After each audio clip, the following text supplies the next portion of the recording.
রাফসান সারার ঠোঁটে চুমু খেতে যাবে, ঠিক তখনই ওর পকেটে থাকা ফোনটা বিকট শব্দে বেজে উঠল।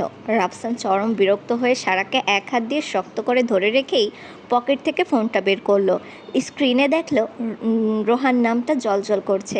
রাফসান কলটা রিসিভ করে কানে ধরেই খেকিয়ে উঠল। ওই সালা, কল দেওয়ার আর সময় পেলি না? আমি এখানে কত রোমান্টিক মুডে ছিলাম, আর তুই এসে সব ভণ্ডুল করে দিলি। শোন হাদারাম, তোর বিয়ে হবে, কিন্তু বউ তোকে আদর দেবে না। কোনোদিন বাপ হতে পারবি না তুই, চিরজীবন ভার্জিন হয়েই থাকবি। ওপাশে রোহান রাফসানের এমন কথা শুনে পুরোপুরি ভড়কে গেল। কতদিন পর রাফসানের মুখে এমন শালা সম্বোধন আর রাগী মেজাজ শুনল সে। না হলে জাপানে যাওয়ার পর থেকে রাফসানকে কল দিলেই সে গম্ভীর আর নীরস মুখে কথা বলতো। অনেক দিন পর বন্ধুকে সেই পুরনো ছন্দে ফিরতে দেখে রোহানের চোখে যেন খুশির জল চলে এলো। সে হো হো করে হেসে উঠে বলল, দোস্ত, তুই কি ঠিক আছিস? মানে নিজের মধ্যে আছিস তো? সারা তখন ছাড়া পাওয়ার জন্য আপ্রাণ ধস্তাধস্তি করছে। রাফসান সারাকে এক হাতে জাপটে ধরে রেখেই রোহানকে বলল, কেন, আমাকে কি তোর ঠিক মনে হচ্ছে না? রোহান হাসতে হাসতে বলল, না রে, অনেক দিন পর আমাকে তুই শালা ডাকলি, ব্যাপার কি বলতো? আঙ্কেলের কাছ থেকে শুনলাম সারা নাকি ওখানে গিয়েছে। তুই কি আবার সারাকে পেয়ে বউ পাগল রাফসান হয়ে গেলি নাকি? রাফসান এবার সারার রাগী আর অপমানে লাল হয়ে যাওয়া মুখের উপর একটা তপ্ত ফু দিল। সারার চোখের মনের দিকে তাকিয়ে একদম নিঃশাক্ত গলায় রোহানকে বলল, এই তো, তোকে এই জন্যই আমি বন্ধু বানিয়েছি। আমার কষ্ট করে কথা খরচ করতে হয় না, তার আগেই তুই সব বুঝে নিস। রোহান এবার আরও উত্তেজিত হয়ে বলল, সিরিয়াসলি দোস্ত, সত্যি নাকি সারা কি তোর ওখানেই? রাফসান বাঁকা হেসে বলল, তোর কি মনে হয় আমি তোর সাথে মজা করছি? রোহান একটু দমে গিয়ে বলল, তা চিন্তা করিস না, কিন্তু সারা যে হারে নিজেকে বদলে ফেলেছে, আমার তো মনে হয় না সে তোকে এখন আর পাত্তাও দেবে। রাফসান এবার সারার চোখের গভীরে নিজের দৃষ্টি গেঁথে দিয়ে দম্ভের সাথে বলল, পাত্তা না দিয়ে যাবে কোথায়? ও যেখানেই যাক, আমি ঠিক ছায়ার মতো ওর সাথে লেগে থাকবো। রোহান ওপাশ থেকে ফোরন কেটে বলল, বাহ, তাহলে তো মনে হয় খুব শীঘ্রই আমি কাকা হচ্ছি। রোহানের এই কথা শুনে সারা লজ্জায় আর অপমানে যেন মাটির সাথে মিশে যাচ্ছিল। সে রাগে কাঁপতে কাঁপতে নিজের সর্বশক্তি দিয়ে রাফসানকে ধাক্কা দেওয়ার চেষ্টা করলো। রাফসান মুচকি হেসে দম্ভের সাথে বলল, হ্যাঁ, বেশি বেশি টাকা কামাইয়া রেডি কর, দেশে ফিরলে তোরে কাকা বানাইয়া ফিরমো, তখন ভাইস্তা ভাস্তিকে তো সামলাতে হবে তোরই। রোহান ওপাশ থেকে অট্টহাসি দিয়ে বলল, আব্বে সালা, তোর ওইটা নিয়ে চিন্তা করতে হবে না, আগে কাকা বানিয়ে দেখ। কীভাবে ভাইস্তা ভাস্তি সামলাতে হয় আমার সেই কাজ ভালো করেই জানা আছে। সারার ইচ্ছা করছে এখনই মাটির নিচে ঢুকে যেতে। এই দুই ঠোঁটকাটা বন্ধু ফোনের এপাশে ওপাশে কি নির্লজ্জ আর অসভ্য কথাবার্তা শুরু করেছে। লজ্জায় ওর কান দিয়ে যেন ধোঁয়া বের হচ্ছে। রাফসান রোহানের সাথে কথা শেষ করে ফোনটা সোফায় সরে ফেলে সারার দিকে ফিরল। তারপর ওর একদম চোখের মনের দিকে তাকিয়ে গম্ভীর অথচ নেশাক্ত গলায় বলল, শুনলি তো আমার জানের জান পরাণের পরাণ বন্ধুটা কি বলল? আমি না হয় তোর চোখে খারাপ, কিন্তু রোহান তো তোর ভাইয়ের মতো, ও কাকা হতে চাইছে। অন্তত ওর কথা ভেবে হলেও ওকে একটা কাকা হওয়ার সুযোগ করে দে। রাফসানের মুখে এমন সরাসরি আর খোলামেলা কথা শুনে সারা এবার আর চুপ থাকতে পারল না। সে রাগে আর অপমানে থরথর করে কাঁপতে কাঁপতে চিৎকার করে উঠল, আপনার কি একটুও বিবেকে বাঁধে না? নিজের বন্ধুর সাথে আমাকে নিয়ে এসব কথা বলতে আপনার রুচিতে বাঁধে না? আপনি প্রফেসর নাকি কোনো রাস্তার লোক? ছাড়েন আমায়, আমি আর এক মুহূর্ত আপনার সামনে থাকতে চাই না। রাফসান এক চুলো নড়ল না, বরং সারার কোমরে হাত দিয়ে ওকে আরও কাছে টেনে নিয়ে বাঁকা হেসে বলল, রুচি? বউয়ের সাথে ঘর সংসারের গল্প করা যদি রাস্তার লোকের কাজ হয়, তবে আমি আজ থেকে রাস্তার লোকই সই। আর শোন সারা, তুই যতবার আমায় দূরে ঠেলবি, আমি ততবারই তোর মনে করিয়ে দেব যে তুই আমার, শুধুই আমার। রোহানকে কাকা বানানোর দায়িত্বটাও কিন্তু এখন তোর আর আমার ওপর। সারা আপ্রাণ চেষ্টা করলো রাফসানের বুকের শক্ত বাঁধন থেকে নিজেকে ছাড়াতে, কিন্তু রাফসানের ওই পেশিবহুল হাতের কাছে সে যেন এক অসহায় লতা। হঠাৎ রাফসান সারার মুখটার দিকে ভালো করে খেয়াল করলো। কেমন যেন শুকনো আর ফ্যাকাশে লাগছে ওর মুখটা। মুহূর্তেই রাফসানের সেই দুষ্টুমি ভরা মেজাজ ওবে গিয়ে এক গম্ভীর আর দায়িত্বশীল সিরিয়াস ভাব চলে এলো। সে সরাসরি সারার চোখের দিকে তাকিয়ে কড়া গলায় জিজ্ঞেস করলো, খেয়েছিস কিছু? সারা রাগে ফুঁসতে ফুঁসতে উত্তর দিল, আমি খেয়েছি কি না তা আপনাকে কেন বলবো? রাফসান এবার দমে না গিয়ে আরও কঠোর স্বরে বলল, দেখ সারা, যা জিজ্ঞেস করছি তার সোজাসুজি উত্তর দে, আমাকে অকারণে রাগিয়ে দিস না একদম। রাফসানের সেই ধমক মেশানো গলায় সারা একটু কুঁকড়ে গেল।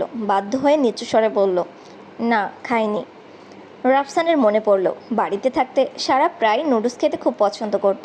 সারার খিদের কথা ভেবে রাফসান দ্রুত দরজার কাছে গিয়ে চাবি ঘুরিয়ে দরজাটা লক করে দিল। সারা ভয়ে আর রাগে ফেটে পড়ে চিৎকার করে উঠল, সমস্যা কি আপনার? দরজা লক করলেন কেন?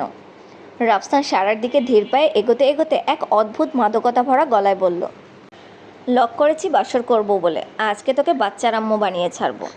সারা পিছাতে পিছাতে কাঁপা কাঁপা গলায় বলল, দেখুন একদম ভালো হবে না, কিন্তু আমার কাছে আসার চেষ্টা করবেন না একদম। রাফসান ঝড়ের গতিতে এগিয়ে এলো। সারা পেছাতে পেছাতে সোফার উপর ধপাস করে বসে পড়ল। রাফসান সোফার দুই পাশে হাত রেখে সারাকে নিজের শরীরের মাঝে একদম আবদ্ধ করে ফেলল। তারপর নিজের মাথাটা নিচু করে সারার মুখের একদম কাছে এনে নেশালো গলায় ফিসফিস করে বলল, এত যে তেজ দেখাস সারা, আমি যদি একবার তোকে বেসামাল করে ছুঁই, তুই নিজেই পাগল হয়ে যাবি আমার ছোঁয়ায়। যেদিন তোকে পুরোপুরি নিজের করে পাবো সেদিন হয়তো শুরুতে একটু কষ্ট পাবি, কিন্তু একবার দুবার, তারপর তুই নিজেই আমার আদর পাওয়ার জন্য উঠে পড়ে লাগবি। রাফসানের তপ্ত নিঃশ্বাস আর সারার ঠোঁটে আশ্রে পড়ছে। সারার হৃৎপিণ্ড তখন থরথর করে কাঁপছে, আর রাফসানের চোখে এক আদিম নেশার হাতছানি। সারার পাতলা ঠোঁট দুটো থরথর করে কাঁপছে। রাফসানের ওই আদিম আর নেশাক্ত কথাগুলো ওর বুকের ভেতর যেন এক প্রলয়ঙ্কারী ঝড় তুলে দিল। রাফসান এক মুহূর্তের জন্য স্থির হয়ে সারার সেই কম্পমান ঠোঁট দুটোর দিকে তাকালো।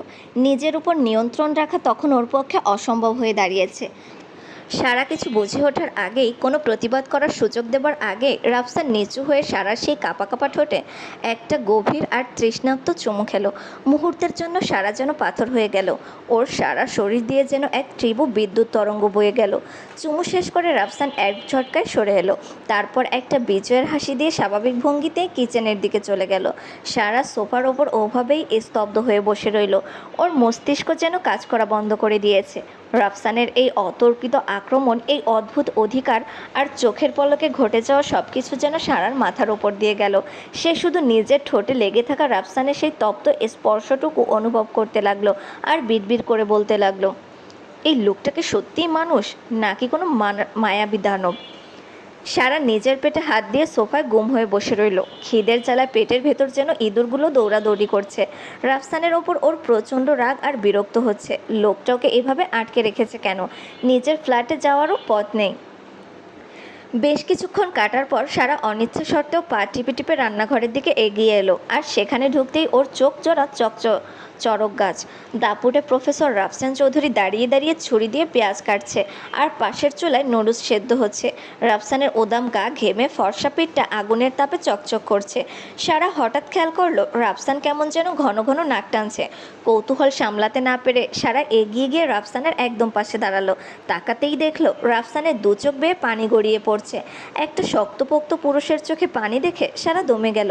তার থেকেও বেশি অবাক হলো রাফসানকে কাঁদতে দেখে। রাফসান আর চোখে সারাকে দেখলো, কোনো কথা বলল না, নিজের কাজ করে যেতে লাগলো। সারা এবার বোকার মতো প্রশ্ন করে বসলো, কাঁদছেন কেন? সারার কথা শুনে রাফসানের প্রচণ্ড হাসি পেল। পেঁয়াজ কাটলে যে চোখ দিয়ে পানি বের হয়, সারা যেন সেটা মুহূর্তেই ভুলে গেছে। পেঁয়াজ কাটলে সবার চোখ দিয়ে জল না বেরোলেও রাফসানের ক্ষেত্রে এটা মারাত্মকভাবে ঘটে। দেখলে মনে হবে কেউ যেন মন খুলে কাঁদছে। রাফসান হাত দিয়ে একবার নাক টেনে নিয়ে বাঁকা হাসলো। তারপর নিচু স্বরে ঠোঁট কামড়ে গান গেয়ে উঠল, শুধু তোরই জন্য কাঁদে মন সোনা পাখি। সারার কানে গানটা যেতেই ও থমকে গেল। পরক্ষণেই সারা চরম বিরক্ত হয়ে কিচেন থেকে গটগট করে বেরিয়ে গেল। বিরক্তির চশমা পরে বিড়বিড় করতে লাগলো, লোকটার সাথে এক মুহূর্ত থাকলেই যে কোনো না কোনোভাবে অসভ্যতামি শুরু করে দেয়। কিন্তু রাগ করে বেশিক্ষণ থাকা গেল না। কিছুক্ষণের মধ্যেই কিচেন থেকে ভাজা মশলা আর গরম গরম নুডলসের একটা মোমো গন্ধ ভেসে এলো যে সারার খিদের পাহাড়টা যেন এক নিমেষে এভারেস্ট হয়ে গেল। এমনিতেই পেটে খিদের ইঁদুরগুলো কুস্তি খেলছে, তার উপর প্রিয় খাবার নুডলস। সারার জিভে জল আসার উপক্রম। ঠিক তখনই রাফসান দুই হাতে ধোয়া ওঠা 2 বাটি নুডলস নিয়ে ড্রয়িং রুমে হাজির হলো। একটা বাটি সারার সামনে বাড়িয়ে দিয়ে খুব স্বাভাবিক গলায় বলল, নে খেয়ে নে। সারার মনে রাফসানের ওপর হাজারটা ক্ষোভ জমে থাকলেও খাবারের ওপর কোনো রাগ নেই। রাফসানের কথা শেষ হওয়ার আগেই সে বাটিটা ছো মেরে নিয়ে নিল। রাফসান মুচকি হেসে সামনের ছোপাটায় আরাম করে বসলো। সারা খুশিতে বাটিটা নিলেও খাওয়ার সময় শুরু হলো আসল যন্ত্রণা। ডান হাতটা ব্যান্ডেজ করা থাকায় সে চামচটা ঠিকমতো মুঠো করে ধরতে পারছে না। অজ্ঞতা বা হাত দিয়ে চেষ্টা করলো, কিন্তু অনভ্যস্ত হাতে নুডলসগুলো চামচে উঠছে ঠিকই, তবে মাঝপথে ডান্স করে আবার বাটিতেই পড়ে যাচ্ছে। একবারও ঠিকমতো মুখে পৌঁছাতে পারলো না সে। লজ্জায় আর খিদের চোটে সারার মুখটা একদম কাচুমাচু হয়ে গেল। পুরো দৃশ্যটা রাফসান খুব মনোযোগ দিয়ে দেখছিল। সে আর বসে থাকতে পারলো না। সামনের সোফা থেকে উঠে এসে সরাসরি সারার পাশে ঘেঁষে বসলো। তারপর সারার হাত থেকে বাটি আর চামচটা এক প্রকার কেড়ে নিয়েই নিজের বাটি থেকে এক চামচ নুডলস তুলে ফু দিয়ে ঠান্ডা করলো। এরপর অত্যন্ত অধিকার নিয়ে সারার মুখে একদম সামনে চামচটা ধরে খুব নরম স্বরে বলল, এভাবে হবে না, হাঁ কর, আমি খাইয়ে দিচ্ছি। রাফসানের কণ্ঠে সেই হঠাৎ বদলে যাওয়া মায়া আর চোখের গভীরতা দেখে সারা যেন সম্মোহিত হয়ে গেল। সে পলকহীন দৃষ্টিতে রাফসানের দিকে তাকিয়ে রইল। সারাকে পলকহীনভাবে নিজের দিকে তাকিয়ে থাকতে দেখে রাফসানের ঠোঁটের কোণে সেই পরিচিত বাঁকা হাসিটা ফুটে উঠল। সে চোখের কোণ দিয়ে সারার দ্বিধাটুকু মেপে নিয়ে খুব নিচু স্বরে কিন্তু রসিকতা মিশিয়ে বলল, আমাকে দেখার জন্য সারা দিনরাত পড়ে আছে, তখন যত খুশি দেখিস। এখন হাঁ কর তো, নুডলসগুলো ঠান্ডা হয়ে যাচ্ছে। রাফসানের সরাসরি এমন মন্তব্যে সারা যেন আকাশ থেকে পড়ল। মুহূর্তেই লজ্জায় ওর গাল দুটো আপেলের মতো লাল হয়ে উঠল। সে তড়িঘড়ি করে চোখ নামিয়ে নুয়ে পড়ল। কোনো উপায় না পেয়ে খিদের জ্বালায় আর রাফসানের সেই অধিকারবোধের সামনে হার মেনে সে বাধ্য হয়ে ছোট করে হাঁ করল। রাফসান খুব পরম আদরে যেন কোনো ছোট্ট শিশুকে খাওয়াচ্ছে তেমনভাবে চামচ দিয়ে নুডলসগুলো সারার মুখে তুলে দিতে লাগলো। মাঝে মাঝে নুডলসের ঝোল সারার ঠোঁটের কোণে লেগে গেলে রাফসান নিজের বৃদ্ধাঙ্গুলি দিয়ে অত্যন্ত মমতা আর অধিকার নিয়ে তা মুছে দিচ্ছে। সারা শরীর এক অজানা শিহরণ বয়ে যাচ্ছে। সে শুধু যান্ত্রিকভাবে চিবোচ্ছে আর অনুভব করছে যে এই মানুষটা যতটা কঠোর তার চেয়েও অনেক বেশি মায়াবী মনে হচ্ছে এখন তার কাছে। ড্রয়িং রুমের নিস্তব্ধতায় শুধু চামচ আর বাটির টুংটাং শব্দ হচ্ছে, আর দুজনের হৃৎপিণ্ডের গতি যেন এক অদ্ভুত ছন্দে তাল মেলাচ্ছে।